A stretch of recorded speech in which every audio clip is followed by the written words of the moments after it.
அனைவருக்கும் வணக்கம். 25/9/2025 வேலைக்கிழமை.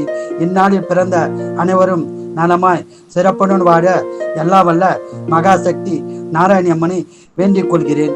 விஸ்வாவசு வருஷம் புரட்டாசி மாதம் 9ஆம் தேதி திதி திருதியை காலை 6:10 வரை. அதற்கு மேல் சதுர்த்தி நட்சத்திரம் சுவாதி, சந்திராசம நட்சத்திரம் உத்திரட்டாதி, ரேவதி. இன்றைய நாள் சிறப்பு வளர்பிறை சதுர்த்தி.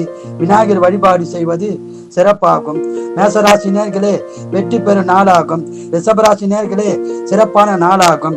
மிதுன ராசி நேர்களே மகிழ்ச்சியான நாளாகும். கடகராசி நேர்களே அமைதியான நாளாகும். சிம்மராசி நேர்களே நன்மைகள் உண்டாகும் நாளாகும். கன்னிராசி நேர்களே சிறப்பான நாளாகும். துளாராசி நேர்களே போட்டிகள் நிறைந்த நாளாக உள்ளது, கவனமாக இருக்கும். விருச்சிகராசி நேர்களே வெற்றி பெறும் நாளாகும். தனுசு ராசி நேர்களே அமைதியான நாளாகும். மகர ராசி நேர்களே அமைதியான நாளாகும். கும்பராசி நேர்களே அமைதியான நாளாகும். மீனராசி நேர்களே மகிழ்ச்சியான நாளாகும். வாழ்க வளமுடன், நீங்கள் நலமுடன்.